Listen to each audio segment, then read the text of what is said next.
하나님의 일하는 거 중요해요. 봉사도 중요하고 사역도 중요합니다.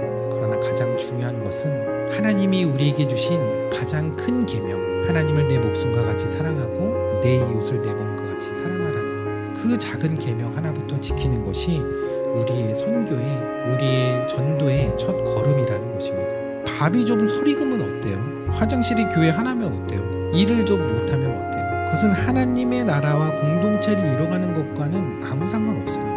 우리가 주님의 사랑으로 바라보면 그건 아무것도 아닌 거예요. 하나님의 나라를 이뤄가는데 전혀 장애가 되는 요소가 아니라는 거예요. 오히려 우리의 마음이, 우리의 생각이, 우리의 신앙관이 더 큰 장애가 될 때가 많다는 거죠. 근데 여러분, 교회는 옳고 그름으로 일하는 곳이 아닙니다. 교회는 사랑으로 일하는 곳입니다.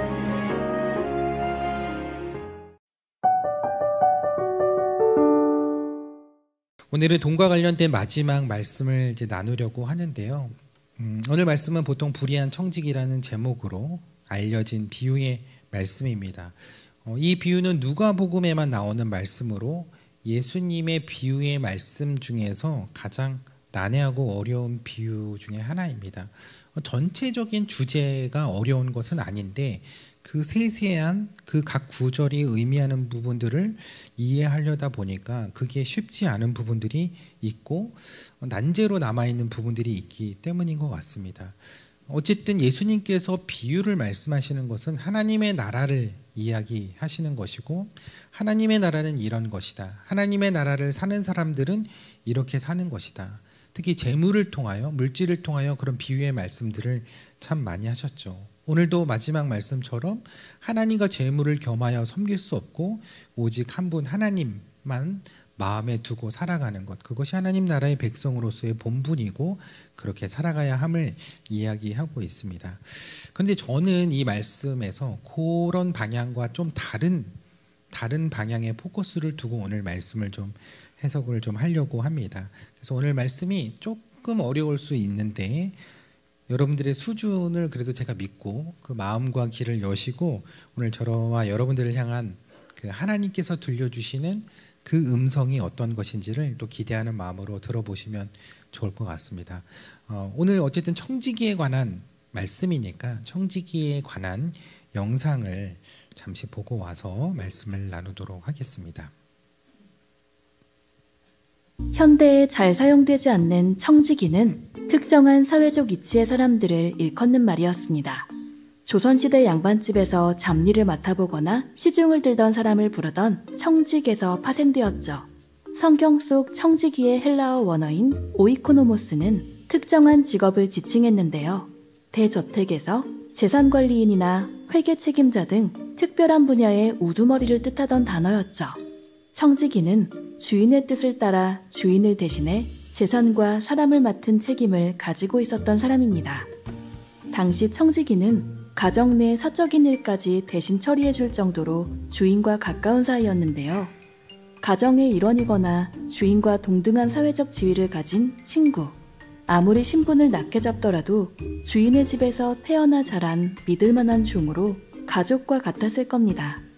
청지기는 능력도 뛰어나야 했습니다. 주인의 많은 재산을 관리하기 위해서는 계산, 산수, 암기, 이해 능력이 필수적이기 때문이죠. 더구나 주인을 대신하기 위해 지시와 이행, 협의, 설득이 가능한 리더십도 있어야 했을 겁니다. 무엇보다 주인의 높은 신뢰를 받아야만 주인을 대신할 수 있었겠죠. 자신의 모든 것을 맡길 정도로 정직하고 성실한 청지기를 신뢰하는 주인, 간섭이나 감시 없이 주인을 대신해 마음껏 권위를 행사하는 청지기. 그런데 오늘 본문에 등장하는 청지기는 주인의 소유를 낭비했습니다. 더 나아가 그 사실을 들켰는데도 더욱 뻔뻔하게 나쁜 범죄를 저지르죠. 먼저 그는 주인에게 직접 빚을 졌거나 자신을 통해 빚을 진 모든 사람들을 일일이 불러냅니다. 그리고 주인 앞으로 달린 사람들의 빚을 일일이 삭감해줍니다. 재산 횡령에 멈추지 않고 문서 위조를 통한 유용과 착복, 배임을 반복하는 청지기. 대체 이 사람은 왜 이런 선택을 한 걸까요? 그리고 주인은 이 사실을 알게 된다면 그에게 어떤 반응을 보일까요? 네. 보통 불의한 청지기의 비유, 들어본 듯하면서도 들어보지 못했던 비유의 말씀. 그래서 조금 여러분들에게는 낯설게 느껴지지 않을까 생각이 듭니다. 그래서 불의한 청지기의 비유가 어떤 비유인지 아냐고 물어보면 잘 모르시는 분들이 많으실 수 있을 것 같아요. 아무래도 이 불의한 청지기에 대한 비유가 많이 알려지지 않기도 했고, 또 목사님들이 또 이렇게 이 설교를, 이 본문의 설교를 좀 꺼려하시는 본문이기도 하고, 그리고 이 설교를 들어도 이 부분들이 명확하게 다가오지 않는 부분들이 분명히 있기 때문입니다. 그래서 이 모든 비유에 대한 것들을 명쾌하게 꼭 설명을 할 수 있어야 그게 정답은 아닙니다. 그 부분들을 너무 독특하게 해석을 해도 그게 약간 이단적인 해석이 될 수도 있고 기독교적인 어떤 성경적인 해석이 되지 않을 수도 있습니다. 그러나 제가 오늘 이 말씀을 통해서 여러분들과 나누고 싶은 그 포커스, 또 그 지점이 있는데 그 부분을 통해서 제가 여러분들과 은혜를 나누려고 합니다.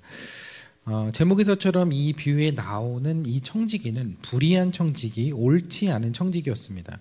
그가 그렇게 불리우는 이유는요, 그가 주인의 재산을 몰래 축내고 있었기 때문입니다. 주인의 재산을 바르게 사용하지 않았다는 거죠. 그런데 그 사실을 주인이 알게 되었고 그 청지기는 주인으로부터 해고 통보를 받게 됩니다. 그러자 당장의 실업자가 된 청지기는 어떻게 살아야 하나 궁리를 하다가 문득 한 가지 생각이 떠올랐고, 무슨 생각이었는지 주인에게 빚을 지고 있는 사람들을 자신의 집으로 초대합니다.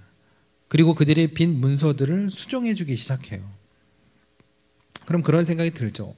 아니, 청지기가 어떻게 이런 일을 할 수 있을까? 조금 전에 보신 영상에서처럼 이 사람은 단순히 종이나 노예가 아니라 청지기였습니다. 이 사람은 이 집에서 많은 부분을 맡아서 관리하는 청지기였다는 거죠. 어떻게 보면 이 집에 고용된 엘리트 비서였습니다. 그러니까 주인이 그 많은 재산을 맡기고 장부까지도 관리할 수 있게 했던 것이죠. 그리고 한 가지 더 우리가 보게 되는 것은 빚을 지고 간 사람들도 가난한 사람들이라고만 볼 수는 없습니다. 기름 100마리면 이제 어떤 사람은 기름 100말, 어떤 사람은 밀 100석을 빌렸다고 하는데, 기름 100마리면 1000데나리온 정도이고 약 3년치의 품삯인데 지금의 가치로 환산하면 억 단위가 넘는 채무 거래가 있었던 거예요. 그리고 100석, 밀 100석 하면 2500데나리온, 기름보다도 두세 배 많은 수억 원의 가치가 되는 이 거래가 있었다는 거죠. 그러니까 이렇게 많은 빚을 가난한 사람들이 질 이유도 없고 그런 사람들에게 이 부자 주인이 빌려줄 이유도 없었겠죠. 그러니까 이 청지기는 지금 가난한 사람들을 대상으로 구제 사업을 하고 있는 게 아니에요. 이 청지기는 주인과 큰 거래를 하는 투자자들을 대상으로 호의를 베풀고 있다는 거예요. 그러면 그들에게 어떤 호의를 베풀었냐? 이게 중요한 부분이기도 한데요. 오늘 말씀의 6절과 7절에 보니까 기름 100마리였던 사람은 50으로, 밀 100석이었던 사람은 80으로 그렇게 장부를 고쳐줍니다. 빚을 디스카운트 해준 거죠. 근데 왜 기름 빚진 사람은 50, 밀을 빚진 사람은 20을 삭감해 준 걸까요? 이거는 누구는 더 해주고 누구는 덜 해준 것이 아니라 그 이자율이 품목마다 달랐기 때문이에요. 기름은 이자가 그 당시에 100%였고요. 밀은 25%였어요. 그래서 기름 100마리 빚었던 사람은 50원금에 50의 이자를 가지고 있었다는 거죠. 그런데 50을 삭감해 줬다는 건 뭐예요? 이자를 탕감해 줬다는 거예요. 그리고 밀 100석을 100에서 80으로 해준 것은 80의 이자의 25%인 20석을 삭감해 준 거예요. 숫자 얘기하니까 머리가 아프시죠? 네, 그래서 제가 그냥 쉽게 설명해 드릴게요. 이 청지기가 채무자들에게 그냥 이자를 다 없애줬다, 이자를 다 탕감해 줬다. 여기에 나오는 그 숫자의 의미가 다 그런 것이다. 원금만 남겨놓았다. 그렇게 해석을 하시면 됩니다. 근데 왜 그렇게 했을까? 그 이유는 자신이 해고된 뒤에 그들의 도움을 받고자 했던 것이죠. 근데 여기에 중요한 또 하나의 포인트가 있는데요. 왜 돈을 챙겨서 자기가 앞날을 도모하고 자기가 살 길을 찾아가면 되는데 굳이 채무자들에게 그렇게 이자를 탕감해주고 그 사람들에게 호의를 베풀었던 것일까요? 이 청지기가 알았던 거죠. 돈을 가지고 있는 것은 언젠가는 사라질 것이다. 언젠가는 가치가 없어질 수도 있다. 그것은 언젠가 내 손에서 벗어날 수 있다는 것이다. 그러나 사람과의 관계는 계속 지속된다는 것. 그래서 재물보다 중요한 것이 바로 사람이라는 것. 그 사실을 이 청지기가 깨달은 거야. 돈보다 중요한 것이 바로 사람이다.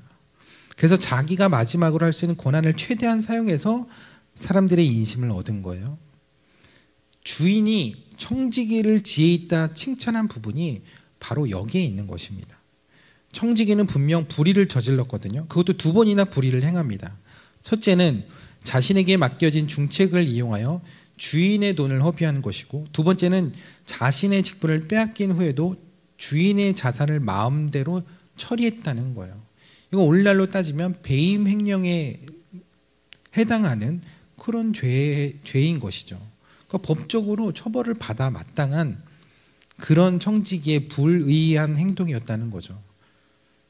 우리가 오해하지 말아야 할 것은 이 2번의 불의한 행동은 절대로 칭찬받을 행동도 아니고 그것을 인정하고 그것이 잘했다고 예수님이 말씀하시는 행동도 아니라는 거예요. 주인이 칭찬하는 것은 그의 깨달음, 그의 지혜에 있었다는 거예요. 그게 뭐예요? 돈보다 사람을 택함에 있었다는 것이죠. 돈을 내 안에만 둔 것이 아니라 그 돈을 흘려보낼 때 더 귀한 가치를 얻을 수 있다는 사실을 깨달았다는 거예요. 만약 돈이 더 중요하다고 생각했다면 그동안 그렇게 회계 관리를 했던 이 청지기는 다양한 방법으로 자신의 재산을 빼돌리거나 축척할 방법을 사용했을 거예요. 그런데 그렇게 하지 않았다는 건 그의 가치관이 바뀌었다는 거죠. 그의 선택이 대수롭지 않아 보일 수 있지만 정말로 그의 선택은 선한 결과를, 더 돈보다 더 큰 가치를 얻어내는 결과를 만들어냅니다. 무엇보다 이것이 주인의 명예를 돌려놓는 일이 된 거예요. 이게 왜 주인의 명예를 돌려놓는 일이 됐냐? 율법에 보면 이런 말씀이 있습니다. 형제들에게 돈을 빌려줄 때 이자를 절대로 받으면 안 된다라는 말씀이 있습니다. 신명기 23장에 그렇게 이자를 받으면 안 된다고 명령하고 있는데 청지기는 이자를 받는 것도 모자라서 엄청난 고리를 취해받고 있었던 거죠. 만약 이것이 주인의 뜻이 아니라 청지기가 주인 몰래 그렇게 많은 이자를 받고 있었던 것이라면 이것은 주인이 억울하게 명예를 엄청나게 훼손하는 일이라는 거죠. 그것은 주인을 하나님의 말씀도 무시하고 돈밖에 모르는 파렴치한 인간으로 만든 것이기 때문입니다. 근데 청지기가 이자를 다 삭감해 줬다는 것, 이게 무슨 의미일까요? 그냥 다 모든 돈에서 그냥 대폭 할인해 줬다는 게 아니라 이자를 완전히 탕감해 줬다는 것, 그것은 이 말씀을 지키고 이 말씀을 지키는 주인의 모습, 주인의 명예를 돌려놓았다는 것에 있습니다. 여러분, 그래서 하나님의 말씀대로 살아간다는 것, 단순히 내가 잘되고 복받기 위함이 아니라는 거죠. 하나님의 말씀을 지키며 살아가는 것은 곧 하나님의 명예를 지켜드리는 일이라는 거예요. 그 말씀을 지키며 살아가는 우리의 모습이 하나님의 위신과 하나님의 명예를 보여주는 일이기 때문에 그래요. 그래서 그것이 하나님의 영광을 위하여 살아가는 삶이라는 거죠. 하나님의 영광을 위하여 살아간다는 것은 어떤 거창한 헌신을 말하는 것이 아니라는 거예요. 오늘 나에게 주신 그 작은 한 말씀을 붙잡고 지키며 살아가려고 애쓰는 것, 그것이 하나님을 드러내고 하나님의 영광을 위하여 살아가는 삶이라는 거예요. 그래서 10절 말씀에 지극히 작은 것에 충성된 자는 큰 것에도 충성되다고 이야기하신 거예요. 지극히 작은 말씀에 순종하는 사람은 큰 말씀에도 순종한다는 거죠. 그러나 지극히 작은 것에 불순종하는 사람은 큰 것에도 불순종할 수밖에 없다는 거예요. 작은 것에 불의한 사람이 큰 것에도 불의하다는 것이죠. 자, 그렇다면 오늘 이 말씀을 여기까지 보고 났을 때 여러분들은 여러분 스스로 보기에 의로운 사람들인가요? 불의한 사람들인가요?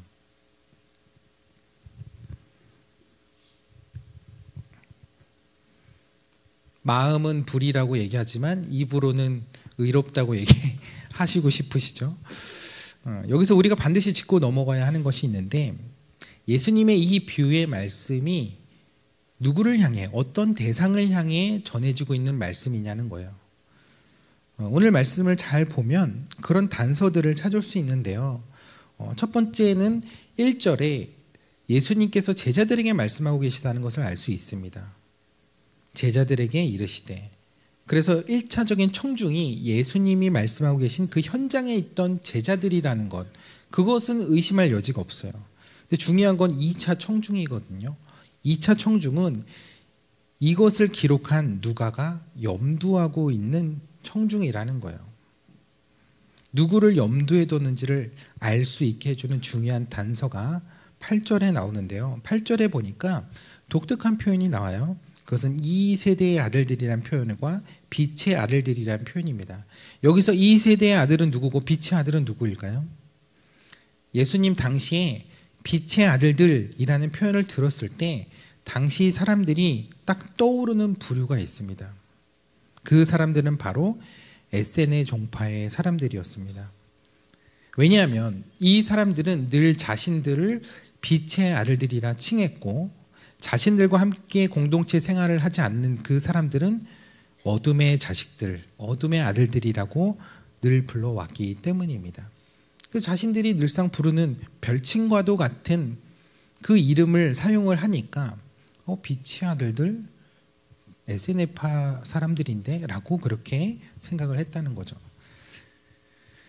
제가 이제 상식적인 이야기들, 이제 앞으로 이제 성경에서 이제 이 성경에 나오는 여러 종파의 이야기들이 나오는데, 그 종파에 대한 간단한 간략한 설명을 좀 여러분들에게 상식적으로 좀 해드리려고 하는데요. 이 에스네파가요, 하시딤이라고 불리우는 경건파 사람들의 뿌리를 두고 있습니다.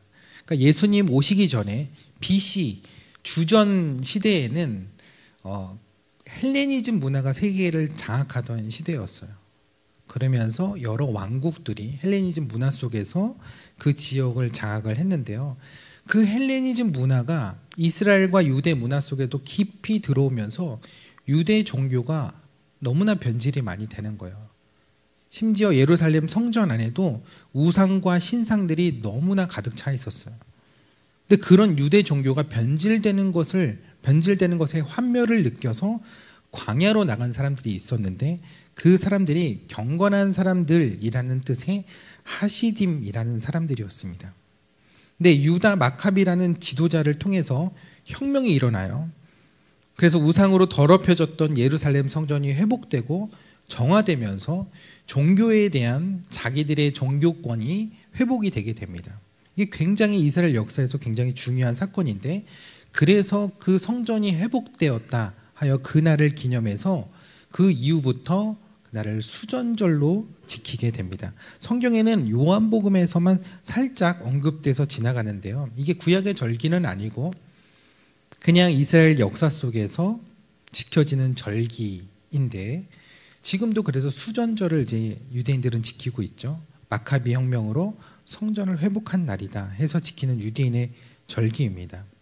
어쨌든 그래서 종교 개혁이 일어나고 혁명이 일어나면서 이것을 계기로 인해 광야로 나갔던 경건한 사람들, 이 하시딤의 일부가 다시 그 사회 안으로 들어오게 되는데, 그 일부 들어온 일부가 우리가 잘 알고 있는 사두개파와 바리새파로 나오게 되는 것입니다.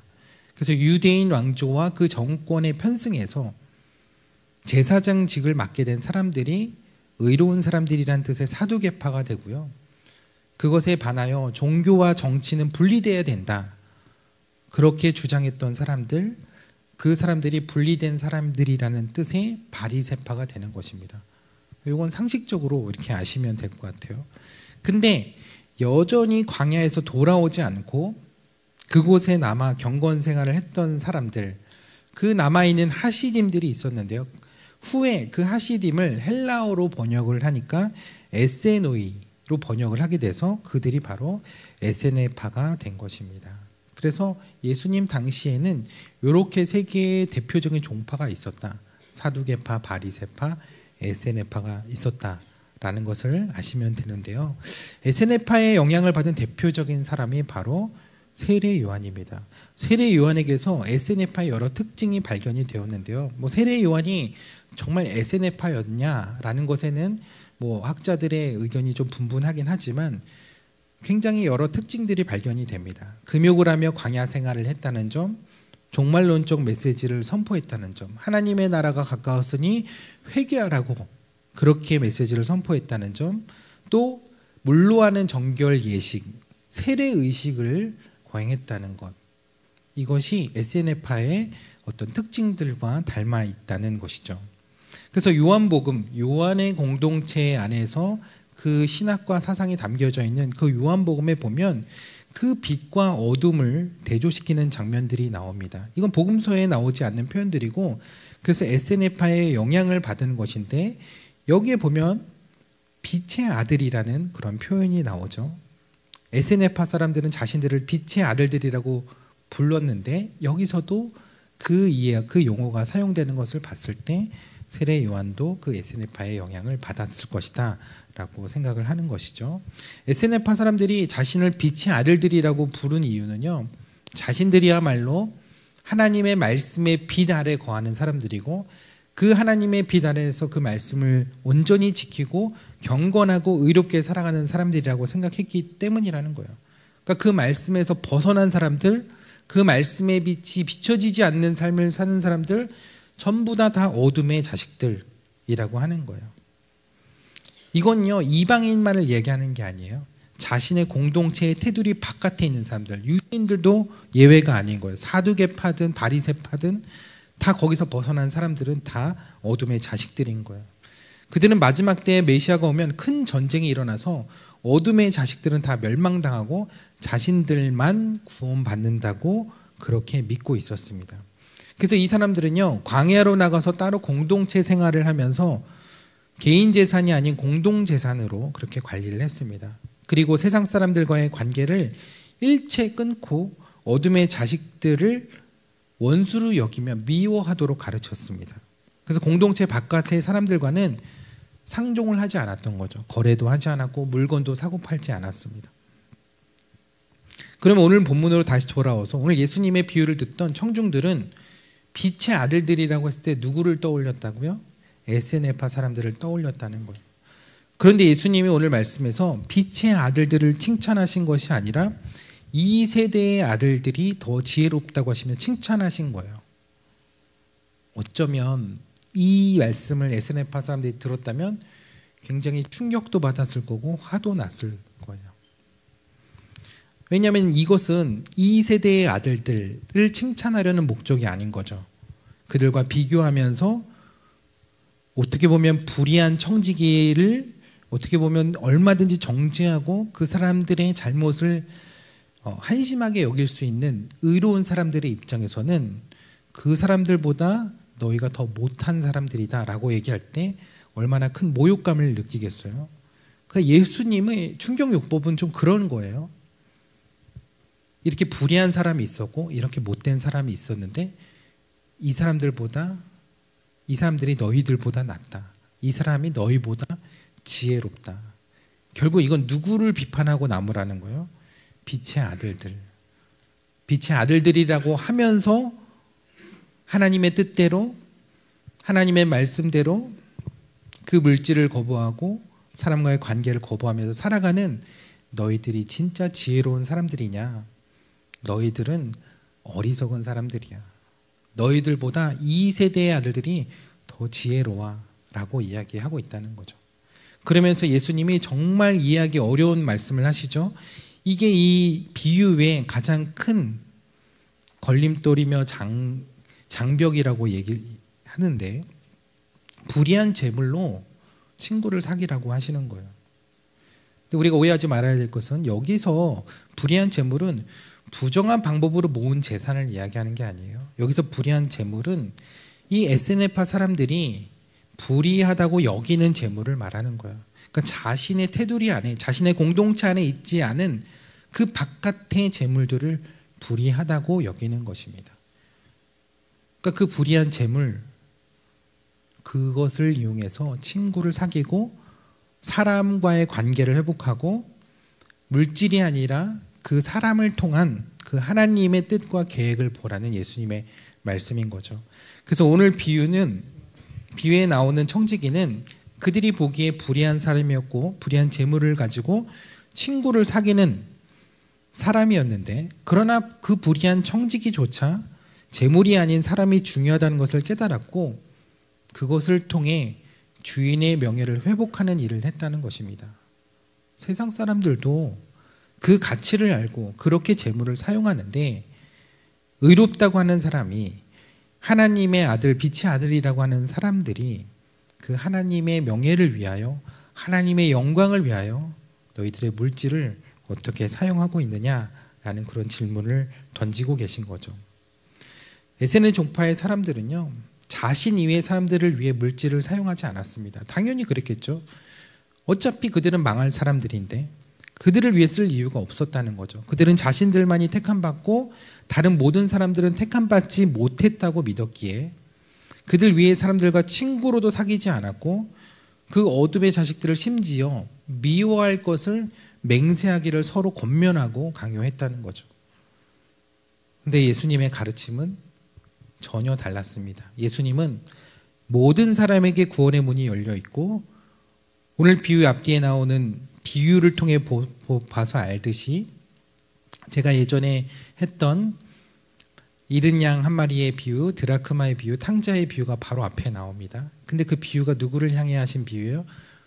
바리새인들. 그런데 그때 예수님이 죄인과 세리들과 같이 있었어요. 그때 그걸 비난하는 바리새인들을 향해서 하신 비유의 말씀이에요. 그러니까 하나님의 은혜, 하나님의 구원의 문은 죄인과 세리들에게도 열려 있는 것이다. 그리고 16장 뒤에는 부자와 거지 나사로에 대한 이야기가 나옵니다. 가난한 자에게도 열려 있다. 구원의 문이 누구에게나 열려 있다. 하나님의 나라는 그 누구에게나 열려 있는 것이다. 그런데 에세네파 사람들은 그들에게 마음의 문을 닫고 물질의 문을 닫고 관계의 문을 닫고 그렇게 살아갔다는 거죠. 그리고 자신들의 의만 지켜가며 그렇게 자신들만 구원받기를 바랬던 그 사람들의 모습, 그것을 예수님께서는 짚어 얘기하신 거라는 거예요. 근데 여러분, 아까 1차 청중이 제자들이라고 이야기를 했는데, 근데 2차 청중이 더 중요하다고 제가 말씀드렸어요. 현장에서 예수님의 비유를 듣던 1차 청중들은요, 이런 에세네파 사람들을 떠올렸겠지만 훗날 이 누가의 기록, 이 누가복음을 보는 2차 청중들은 빛의 아들들이라고 할 때 누구를 떠올렸을까요? 그때는 에세네파 사람들이 다 사라졌을 거예요. AD 70년경에 로마에 의해서 예루살렘이 함락됩니다. 그때 사두개파와 에세네파는 다 사라지게 돼요. 그리고 나중에 이제 바리새파만 남게 되거든요. 그러니까 그때 누가의 기록을, 이 말씀을 보는 사람들은 빛의 아들들이라고 할 때 누구를 떠올렸냐? 바로 초대교회 공동체를 이루고 있던 자신들을 떠올렸을 거라는 거예요. 게다가 초대교회의 모습이요, 이 에세네파의 모습과 많이 닮아 있었습니다.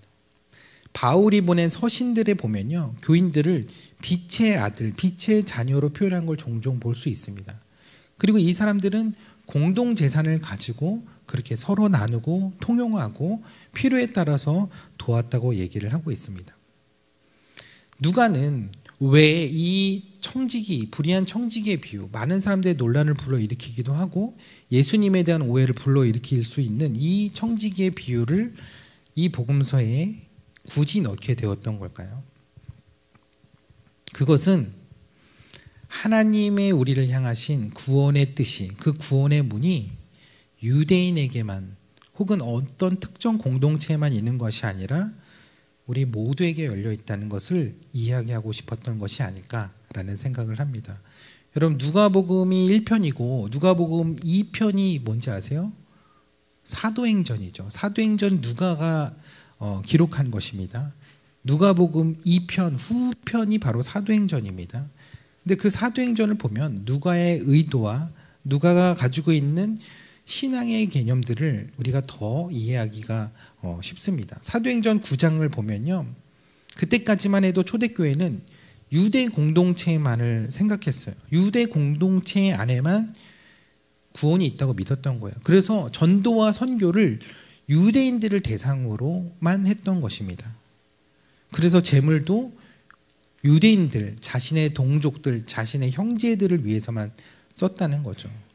그런 면에서 에세네파보다는 그 친구의 영역은 조금 더 확장된 것이죠. 에세네파는 자기네들 공동체만 그랬는데 유대인들은 자기 민족에게까지 확장이 됐으니까요.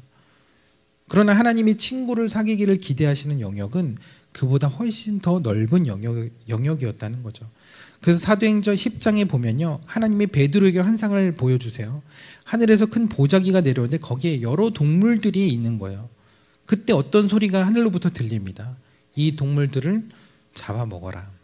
근데 베드로가 가만히 보니까 그 동물들이 다 부정한 짐승인 거예요. 그래서 베드로는 속되고 깨끗하지 아니한 저 동물을 제가 어떻게 먹습니까? 저 부정한 짐승들은 제가 먹을 수 없습니다. 라고 하니까 다시 이런 소리가 들립니다. 하나님께서 깨끗하게 하신 것을 내가 속되다 하지 말라. 환상에서 깨어난 베드로가 이게 무슨 뜻인가 의아해했는데 나중에 알게 되죠. 이방인 백부장 고넬료를 만나면서 알게 된 거예요. 하나님의 뜻이 그 이방인에게도 있다는 것을. 하나님의 구원의 문이 그 이방인과 모든 열방을 향해 열려져 있다는 것을 알게 되는 것입니다. 그래서 사도행전 10장 이후부터는 이방 선교의 문이 열리게 되는 것입니다.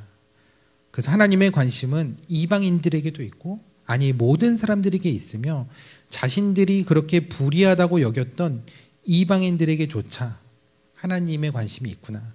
우리의 친구는 거기까지 가야 되는 것이구나. 그 영역에 제한을 두면 안 되는구나 라는 것을 누가는 알고 이 의도를 가지고 이야기한 것이 아닐까라는 생각을 하게 되었습니다. 결국 누가가 기록한 이 청지기의 비유가요. 스스로를 빛의 아들이며 의롭다고 여기는 초대교회 성도들에게 그들의 우물한 개구리식의 신앙관 속에 일침을 가하는 비유가 되었을 거라는 것이요. 근데 우리는 여기서 멈추는 게 아니라 한 번 더 생각해야 합니다.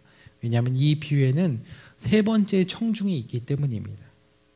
그 세 번째 청중은 바로 우리입니다.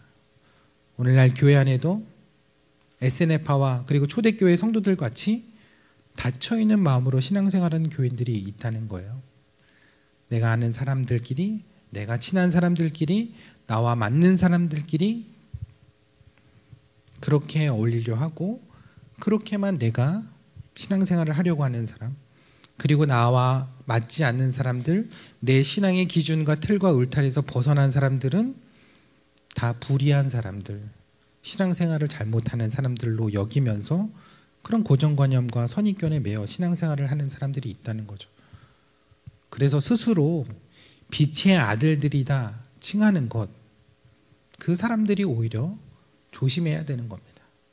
내가 그 신앙관 안에 그 선입견과 편견 안에 갇혀 있는 것은 아닌지, 불의한 재물을 사용한 불의한 청지기가 에세네파와 초대교회 성도들보다 더 지혜롭다고 했는데, 그렇다면 우리는 에세네파 혹은 초대교회 성도들보다 더 어리석은 것이 아닌가. 왜냐하면 에세네파나 초대교회 성도들은 적어도 자신의 공동체 사람들은 배척하지 않았기 때문입니다. 적어도 자신의 공동체 사람들과는 사랑을 나누었고 서로의 필요를 위해서 재물을 아끼지 않고 서로 헌신했기 때문입니다. 저는 이 말씀이 주는 마지막의 충격이 바로 그거였어요. 이 세대의 아들들이 에세네파나 초대교회 성도들보다 더 지혜롭다고 하셨는데 에세네파와 초대교회 성도들의 한계와 그들이 의롭다고 한 그 교만들에 대해서만 생각했는데 이 말씀은 마지막에 가서 그들보다 교만하고 그들보다 의롭지 못한 사람들이 바로 우리라고 이야기하기 때문입니다. 정말 불의한 자들보다 못한 사람은 누군가를 불의하다고 여기는 사람이라는 거죠. 그래서 한 교회 안에서도 하나된 마음을 품지 못하고 서로 사랑하지 못하고 뜻을 나누지 못한다면 그 공동체는 더 이상 빛의 공동체로, 빛의 아들들로 불리울 수 없다는 것입니다. 저는 이 말씀을 우리 교회에 주신 이유가 있다고 생각해요. 지금 뭐 우리 교회에 어떤 큰 문제가 있어서가 아니고요. 앞으로 영종 만나 교회가 세상을 향해 문을 열고 선교하는 교회가 되기 위해서는 먼저 우리 안에서부터 서로를 돌보는, 서로가 하나 되는 믿음의 공동체가 되어야 하는 그 시간과 과정이 반드시 필요하기 때문입니다. 하나님의 일하는 거 중요해요. 봉사도 중요하고 사역도 중요합니다. 그러나 가장 중요한 것은 하나님이 우리에게 주신 가장 큰 계명, 하나님을 내 목숨과 같이 사랑하고 내 이웃을 내 몸과 같이 사랑하라는 것. 그 작은 계명 하나부터 지키는 것이 우리의 선교의, 우리의 전도의 첫 걸음이라는 것입니다. 밥이 좀 서리금은 어때요? 화장실이 교회 하나면 어때요? 일을 좀 못하면 어때요? 그것은 하나님의 나라와 공동체를 이뤄가는 것과는 아무 상관없습니다. 우리가 주님의 사랑으로 바라보면 그건 아무것도 아닌 거예요. 하나님의 나라를 이뤄가는데 전혀 장애가 되는 요소가 아니라는 거예요. 오히려 우리의 마음이, 우리의 생각이, 우리의 신앙관이 더 큰 장애가 될 때가 많다는 거죠. 근데 여러분, 교회는 옳고 그름으로 일하는 곳이 아닙니다. 교회는 사랑으로 일하는 곳이에요. 그래서 저는 교회를 위해 기도할 때마다 바라는 게 다른 게 없어요. 서로 사랑하는 교회가 되게 해주세요. 주님의 사랑이 넘치는 교인들이 되게 해주세요. 내 의의를 주장하기보다는 주님의 의의와 사랑을 따르는 겸손한 교인들이 되게 해주세요. 그러면 교회에 문제될 것이 없습니다. 문제가 많죠. 부족함도 많죠. 그러나 문제가 되지 않는다는 거예요. 왜냐하면 그 주님의 사랑이 우리의 부족함과 우리의 연약함을 다 덮고도 남기 때문입니다. 제가 목사로서 우리 성도님들에게 바라는 한 가지는 그거 하나예요. 싸우지 말고 잘 지내라는 거예요. 늘 부모님이 아이들한테 얘기하는 것처럼 제발 싸우지 말고, 참 별것도 아닌 것에 싸우지 말고, 식사 준비할 때 참기름 써야 되냐 들기름 써야 되냐 그렇게 싸우지 마시고, 그래서 제가 이제 말씀드렸어요. 반반 하시라고. 흑백 요리사 보니까 김 구울 때 반반 쓰시더라고요. 그러니까 그런 거로 싸울 필요가 없어요. 정말 중요한 것은 우리가 그것을 통해서 사랑을 나누고 그 시간들을 통해서 우리가 믿음의 교제를 나누는 일이라는 거예요. 그렇게 이야기해도 여러분들 성경 통독 안 하시잖아요. 괜찮다고. 괜찮아요. 읽을 때 되면 뭐 마음이 또 이렇게 절박해지시면 또 읽을 때가 있겠죠. 지금은 좀 마음이 평안하셔서 말씀이 잘 안 땡기시고 그럴 수 있는데, 좀 마음 표현이 좀 그렇지만 괜찮다는 거예요. 봉사가 아직 부담스러우시면 안 하셔도 돼요. 등록이 부담스러우시면 안 하셔도 됩니다. 근데 중요한 것은 교회 안에서 친구는 사귀어야 돼요. 공동체 안에 들어오셔서 그 사랑을 경험하는 게 중요하다는 거예요. 영종 만나교회에서 1년을 다녔는데 친구가 없다. 이거는 교회가 문제가 있는 거죠. 사랑이 없는 공동체라는 거죠. 세상 사람들도 불의한 재물을 사용해서 사람을 얻으려고 그렇게 하는데 우리 믿음의 공동체 안에서 친구가 없다는 건 말이 안 된다는 거죠. 우리의 시간, 우리의 헌신, 우리의 물질, 그게 다 주님을 위해서 사용한다고 하지만 정말 주님이 우리에게 원하시는 것은 그것을 통해 서로를 돌아보고 서로를 챙기고 서로를 사랑하는 것, 주님은 그것이 지혜다라고 오늘 이야기하고 계신 겁니다. 그래서 제가 내년에는 가능하면 모든 분들이 이 믿음의 교제를 나누는 공동체 안으로 들어오시도록 다 이렇게 소그룹에 이렇게 배정을 해드리려고 해요. 그래서 제가 지금 골머리를 이렇게 앓으면서 이렇게 소그룹 편성을 하고 있어요. 그래서 여러분들이 다 서로를 알아가고 또 서로를 사랑 안에서 이해하고 품어주고 또 그런 믿음의 공동체를 경험하는 그런 2025년이 되기를 바랍니다. 영적만나교회 안에서의 만남이 참 귀한 만남입니다. 우리 만남을 소중히 여겨야 돼요. 주님의 사랑을 더욱 나눌 수 있는 믿음의 공동체로 허락해 주셨는데, 이 공동체 안에서 우리가 하나님의 주신 은혜와 사랑을 더 풍성히 누려야 되는 거예요. 그 은혜를 더 풍성히 누릴 때, 그때 하나님께서 우리에게 맡겨주신 그 일들을 감당할 수 있는 거예요. 작은 일에 충성해야 큰 일도 하나님께서 맡겨주시는 거예요. 내 주변에 있는 그 한 사람도 챙기지 못하고, 그 한 사람도 마음으로 품어주지 못하고 사랑해주지 못하는데, 우리가 어떻게 어느 나라에 가서 어느 지역에 가서 복음을 전하고 하나님의 사랑을 전할 수 있겠어요? 그래서 우리의 만남 안에서, 우리의 믿음의 공동체 안에서 주님의 은혜와 사랑을 누리는 일, 그게 우리의 첫 단추라는 거죠. 그게 시작인 거예요.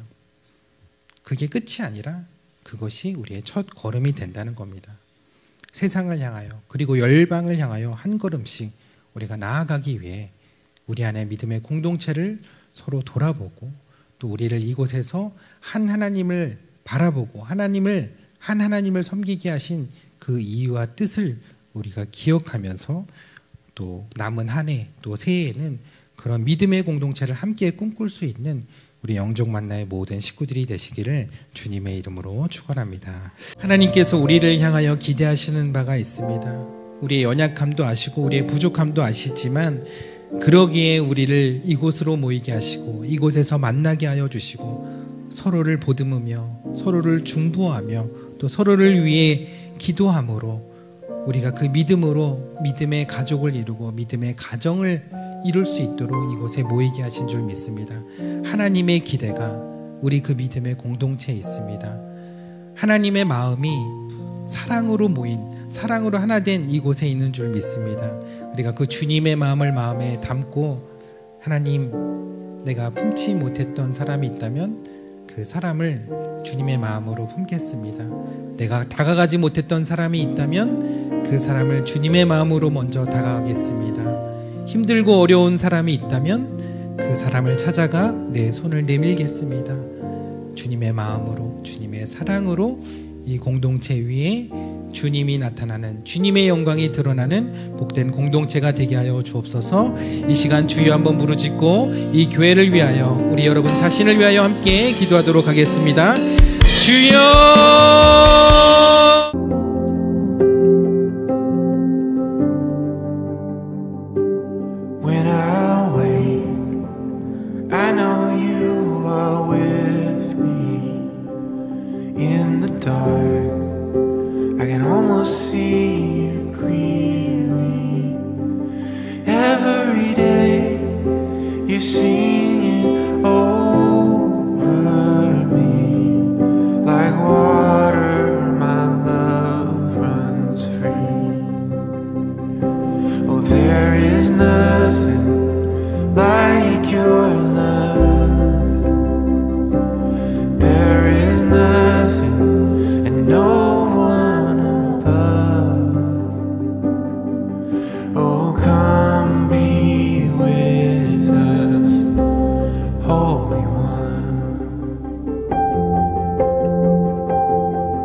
Holy